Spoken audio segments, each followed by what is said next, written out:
और अब आगे बात करते हैं जहां पर हर इंसान का डर ही उसकी सबसे बड़ी कमजोरी होता है और इंसान अगर शरीफ हो तो उसको यहां पर डराना ज्यादा ही आसान होता है। और इसी डर का फायदा उठाकर कुछ लोगों ने साइबर ठगी का ऐसा चक्रव्यूह रचा है जिसमें फंसकर न जाने कितने ही लोगों ने अपनी गाड़ी कमाई गंवा चुके हैं। हाल ही के दिनों में अगर बात करें तो ऐसे कई मामले सामने हैं जिसमें लोगों ने ठगों के हाथों लाखों रुपए गंवा दिए हैं। आखिर कैसे रचा जाता है ठगी का ये चक्रव्यूह, देखिए इस रिपोर्ट में। वो डर को बनाते हैं हथियार, फिर गढ़ते हैं नकली किरदार। समझ गए तो बच गए, नहीं समझे तो फंस गए। इस बुजुर्ग महिला का नाम है मनोरमा देवी। हापुड़ की रहने वाली मनोरमा देवी को इसी डर ने ऐसा फंसाया कि उनके लाखों रुपए ठगों के हाथ चले गए। साइबर ठगी की शिकार हुई इस महिला से ठगों ने 1,30,000 रुपए ठग लिए और जब तक इन्हें पता चला तब तक बहुत देर हो चुकी थी। महिला ने साइबर थाने में मुकदमा भी दर्ज कराया, लेकिन अब तक पुलिस के हाथ ठगों तक नहीं पहुंच पाए। जो है ना, हमारे पति के जो फोन पर फोन आया था करीब 2 बजे करीब 8 तारीख में 8/8/2024 में। तो ऐसे ऐसे जो ना आपका बेटा जो है उसमें 5 लोग के उसमें गैंग में फंस गया है। तो उन्होंने जो है 4 लोगों को छोड़ दिया पैसे देकर। आपके बेटे की जो ना इस तरह 2 लाख की डिमांड है, आप जो है पैसे का इंतजाम कर दो और आपका बेटा छूट जाएगा। तो उन्होंने जो ना हम घबरा गए जी, जो है हमने कैसे न कैसे करके पहले जो ना 30,000 रुपये का इंतजाम करा, फिर बाद में कह लगे जो ना और करो ये 80 का इंतजाम करा, फिर बाद में कह लगे जो है 50 का इंतजाम करो तब जाकर आपका बेटा छूटेगा। तो हमने कैसे न करके जो इंतजाम करके पैसा कराया जी, और हम जो ना बहुत परेशान हो गए थे, घबरा गए थे, इसलिए हमने इंतजाम करा पैसे का। ये पैसे क्या बताया था तुमने? गैंगरेप में फंसा? हाँ, गैंगरेप में फंसा है आपका बेटा। तो 5 लोग थे और उसमें जो है ना आपका बेटा भी था। तो उन्होंने ऐसा आवाज़ सुनाई हमारे बेटे की जो ना, तो मम्मी हमें बचा लो, प्लीज़ हमें बचा लो। और इसी तरह से आवाज़ सुनाई जी, हमने हमारी पत्नी घबरा गई और जो है ना कैसे करके इंतजाम कर पैसे लगा। और हमने जो ना फिर बाद में बेटे से जो ना बात करी फ़ोन पर कि हमारा बेटा तो ड्यूटी पर है, हमें इसी तरह से परेशान करके हमने पैसा ठग लिया जी। साइबर नेटवर्किंग आजकल ठगों की बहुत तेज बढ़ गई है। इस विषय में बहुत सिंपल सा मैं बताना चाहता हूं कि लोग अगर पुलिस को याद रखें, POLICE, पुलिस एक शब्द है। अगर केवल इस शब्द को अगर आप जो है याद रखें तो मुझे लगता है कि आपको साइबर ठगी से बचने में काफ़ी सहूलियत होगी।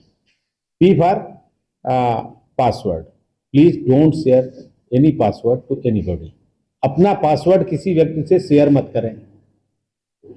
O फॉर OTP, अपना OTP भी किसी से शेयर ना करें। अगर साइबर ठग जो है OTP का इस्तेमाल करते हैं जनरली ठगने के लिए, तो OTP इस्तेमाल मत करें। यर फॉर लिंक, कोई लिंक अगर आपको मिलता है उसको मत टच करें या उसको मत अपलोड करें। अगर नहीं करते हैं तो आप साइबर ठगी से बचे रहेंगे। आई फॉर इंफॉर्मेशन, कोई पर्सनल इंफॉर्मेशन किसी भी व्यक्ति से आप अपना मत शेयर करिए। अगर इस तरह का करेंगे शेयर तो आप साइबर ठगी के शिकार हो सकते हैं। सी फॉर आप अपना जो कमेंट है, जिसे साइबर पे आप जो है सोशल मीडिया पे जाते हैं, कई बार लोग अपनी बातें कमेंट करने लगते हैं किन्हीं विषयों पर, तो उससे आपको लिंक निकाल करके वो जो आपको साइबर ठगी का शिकार कर सकते हैं।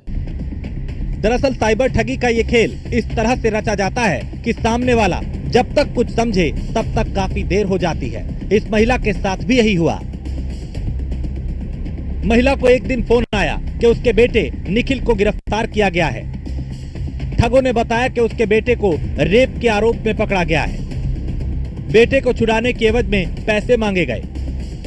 महिला से बात करने वाले ने खुद को IPS अधिकारी बताया। जिस नंबर से फोन आया था उसकी DP पर वर्दी में फोटो भी लगी थी।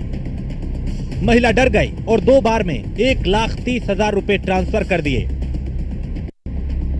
महिला ने पैसे तो डाल दिए, लेकिन बाद में उसे अपने साथ हुई ठगी का इल्म हुआ, जिसके बाद महिला ने 8 जुलाई को साइबर थाने में तहरीर दी, लेकिन उसके बाद अब तक पुलिस के हाथ खाली हैं। न्यूज़ वन इंडिया ने उस अकाउंट की पड़ताल की जिसमें पैसे डाले गए थे।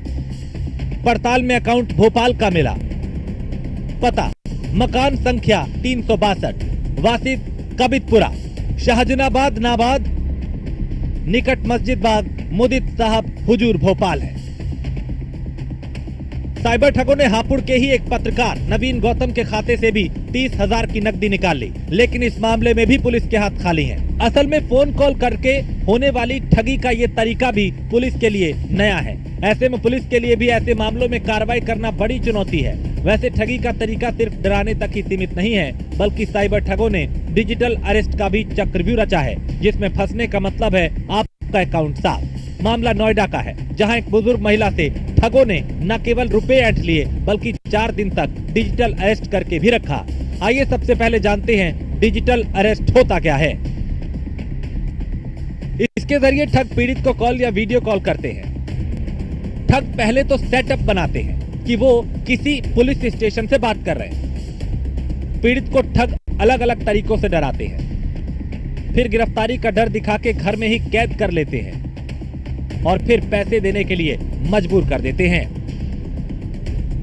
नोएडा में भी बुजुर्ग महिला को ठगों ने 4 दिन तक डिजिटल अरेस्ट रखा और महिला के पार्सल में ड्रग्स होने की बात करके 19 लाख रुपए ठग लिए। इस मामले में महिला की शिकायत के बाद साइबर क्राइम पुलिस ने महिला के 2 बैंक अकाउंट को फ्रीज कराया और जांच में जुट गई। कल दिनांक 29/8/2024 को साइबर क्राइम पुलिस स्टेशन में एक मुकदमा पंजीकृत किया गया है, जिसमें वादी जयराम शर्मा, जो कि सेक्टर 20 नोएडा के निवासी हैं, उनके द्वारा बताया गया कि उन्हें 11 तारीख को एक ट्रॉय के द्वारा कॉल आता है, जिसमें उन्हें बताया गया कि उनके 2 नंबर को 2 घंटे के अंदर बंद कर दिया जाएगा। यदि वह सेवाओं को जारी रखना चाहते हैं तो 1 नंबर दबाएं। 1 नंबर दबाते के साथ उन्हें मुंबई क्राइम ब्रांच के साथ कनेक्ट किया गया, जहां से उन्हें बताया गया कि उनके बैंक अकाउंट्स जेट एयरवेज के मनी लॉन्ड्रिंग केस से संबंधित अकाउंट्स में है और उनके अकाउंट से 7 करोड़ रुपए का गबन किया गया है, जिससे वह डर गए। उन्हें आगे स्काइप कॉल पर डिजिटल अरेस्ट करते हुए यह कहा गया कि वह अपने सभी मोबाइल, अपने सभी स्क्रीन्स को उनके साथ फ्रॉडस्टर्स के साथ कनेक्ट रखें तथा यह जानकारी किसी के साथ भी शेयर ना करें। इसके साथ ही उन्हें प्रेशराइज किया गया कि वे अपनी सारी संपत्ति का ब्यौरा दें। नोएडा से ही डिजिटल अरेस्ट का दूसरा मामला भी सामने आया, जिसमें एक रिटायर्ड मेजर को ठगों ने अपना शिकार बनाया और 2 करोड़ रुपए अपने खातों में ट्रांसफर करा लिए। पीड़ित ने मामले में साइबर क्राइम थाना सेक्टर 36 में केस दर्ज कराया है। पीड़ित रिटायर्ड मेजर का नाम जनरल NK धीर है। रिटायर्ड मेजर को बीते 10 अगस्त को कॉल आई। ठगों ने खुद को DHL कुरियर से होने का दावा किया। ठगों ने बताया कि एक पार्सल ताइवान के लिए जा रहा है। दावा किया गया कि पार्सल को मुंबई कस्टम द्वारा खोला गया, जिसमें ड्रग्स पाया गया। उसके बाद ठगों ने बॉम्बे क्राइम पुलिस के नाम एक व्हाट्सएप के जरिए एक व्यक्ति को जोड़ा, जिसने पीड़ित से पूछताछ के नाम पे वीडियो कॉल पे जोड़े रखा। एक दिन बाद कथित DCP राजपूत ने पीड़ित को कॉल किया। उसने मेजर से उनकी वित्तीय स्थिति के बारे में जानकारी ली। मेजर के मुताबिक ऐसा जाल बुना गया था कि उन्हें एक पल के लिए भी नहीं शक हुआ कि उनके साथ धोखाधड़ी की जा रही है। 4 दिन बाद 14 अगस्त को पीड़ित के अकाउंट से 2 करोड़ रुपए ट्रांसफर करा लिए गए। साइबर ठगों ने भरोसा दिया कि ये जांच का हिस्सा है और रकम आधे घंटे में आ जाएगी, लेकिन जब पैसे वापस नहीं आए तब जाके पीड़ित मेजर को अपने साथ ठगी का एहसास हुआ और फिर उन्होंने साइबर थाने में केस दर्ज कराया। आए दिन हम लोग सुन रहे हैं कि साइबर फ्रॉड हो रहा है। जैसे फॉर एन एग्जांपल एक ex-IAF ऑफिसर्स के साथ 45 लाख का ठग और एक बैंक मैनेजर के साथ 52 लाख का ठग। आए दिन ऐसे या फिर हाउस अरेस्ट के केसेस सुनने में आया जा रहा है। किसी को कोई ऑनलाइन डिलीवरी नहीं किया है, उसके घर पे डिलीवरी पहुंचा के कुछ ना कुछ किसी न किसी तरीके से साइबर फ्रॉड और पैसे ठग की बातें हो रही है। तो कैसे साइबर फ्रॉड हो रहा है, कैसे साइबर ठग हो रहा है और कैसे हम साइबर ठग से बचें, आज हम लोग इन बातों पे चर्चा करने वाले हैं। तो सबसे पहला पॉइंट ये है कि अगर आपको इन सब चीज़ों से बचना है तो आपको सोशल मीडिया से जितना दूरी बना के रखना है उतना दूरी आप बना के आपको रखना पड़ेगा। जैसे फॉर एग्जांपल हम लोग सोशल मीडिया में पोस्ट करते हैं कि हमारा ये घर हो गया, हमारा बेटे का नाम ये है, बेटे का स्कूल ये है, मैं इस बैंक में गया, ये किया, वो किया, एक एक गतिविधि को हम लोग सोशल मीडिया में पोस्ट करते हैं। वहाँ से साइबर ठग को, साइबर अटैकर्स को कुछ ना कुछ इन्फॉर्मेशन मिलता है जो आपके ऊपर साइबर अटैक करने के लिए उनको और प्रेरित करता है। तो अपने आप को कन्फाइन रखिए, अपने आप को सेफ रखिए और अपने पर्सनल चीज़ों को किसी के साथ शेयर मत कीजिए। दूसरा सबसे इम्पॉर्टेंट जो कड़ी आपको याद रखनी है वो ये है कि किसी भी अनजान कॉलर से किसी भी टाइप के फिशिंग, चाहे वो ईमेल हो या एसएमएस हो या वॉइस कॉल हो या वीडियो कॉल हो, आजकल लोग जो है जैसे आईफोन में फेस टाइम लोग कर रहे हैं अननोन नंबर से, वो यूएस का नंबर हो रहा है या जर्मनी का नंबर हो रहा है, तो वहाँ से भी साइबर ठग मतलब जो हैकर हैं वो वर्चुअल नंबर यूज़ कर रहे हैं और साइबर ठग करने के लिए। साइबर ठगी के नए नए तरीकों से पढ़े लिखे लोग ही सबसे ज्यादा शिकार हो रहे हैं। हालांकि कुछ मामलों पुलिस की कार्रवाई में ऐसे गिरोह का भंडाफोड़ भी हुआ। हाल ही में लखनऊ पुलिस ने पीजीआई की महिला डॉक्टर को 7 दिन तक डिजिटल अरेस्ट करके 2 करोड़ 81 लाख रुपए हड़पने वाले गिरोह का पर्दाफाश किया और 6 लोगों को गिरफ्तार किया। डॉक्टर के मुताबिक खुद को सीबीआई अधिकारी बताकर उनके साथ धोखाधड़ी की गई।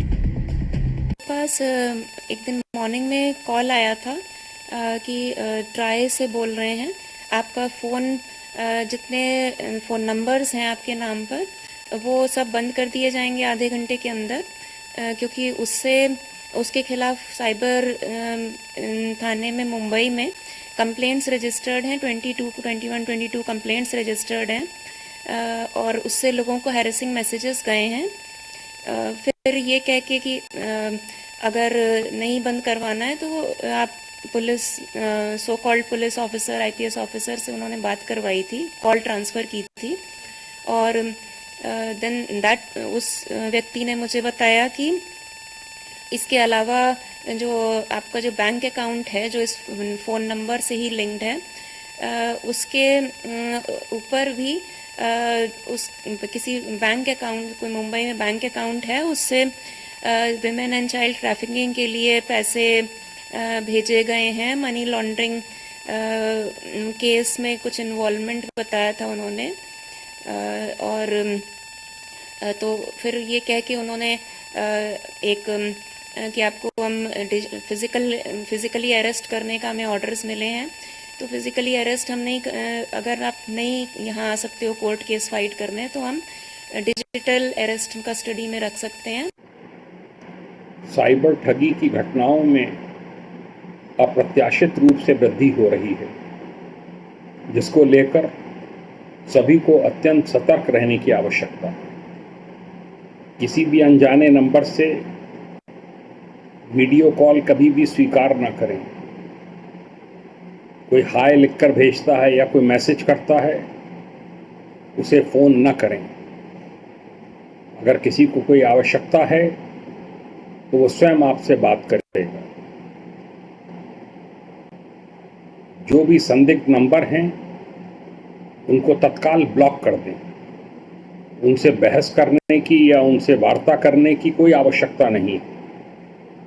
जैसे ही इस प्रकार की कोई संदिग्ध गतिविधि हो, तत्काल उसकी सूचना लोकल पुलिस स्टेशन को, साइबर थाने को दें। यह सही है कि पुलिस हर केस को रजिस्टर नहीं कर पाती है और उनके खिलाफ कार्रवाइयां नहीं हो पाती हैं, क्योंकि अभी Uttar Pradesh police cyber crime के थाने बन रहे हैं ज़िलों में, और उनमें बहुत वेल ट्रेन्ड मैन पावर अभी उपलब्ध नहीं है। हमें स्वयं सतर्क रहना होगा कि जो डिजिटल अरेस्ट का है या झूठे आरोप आप पे लगाते हैं कि मनी लॉन्ड्रिंग आपके अकाउंट से हुई है, आपके फला से अवैध संबंध हैं, इन सब चीज़ों पे कतई विश्वास न करके तत्काल उसको स्नैप कर दें। पुराना डायलॉग है कि सावधानी हटी तो दुर्घटना घटी। साइबर ठगी के ऐसे मामलों में आपकी सावधानी ही आपके लिए सबसे बड़ा बचाव है, क्योंकि अगर आप ऐसे लोगों की बातों में उलझ जाते हैं या फिर उनके झांसे में आ जाते हैं तो यकीन मानिए बचना मुश्किल है। इसलिए न्यूज़ वन इंडिया आपसे अपील करता है कि किसी भी अनजान कॉल से सावधान रहिए, क्योंकि हो सकता है अगला नंबर आपका हो। Bureau report, news one India.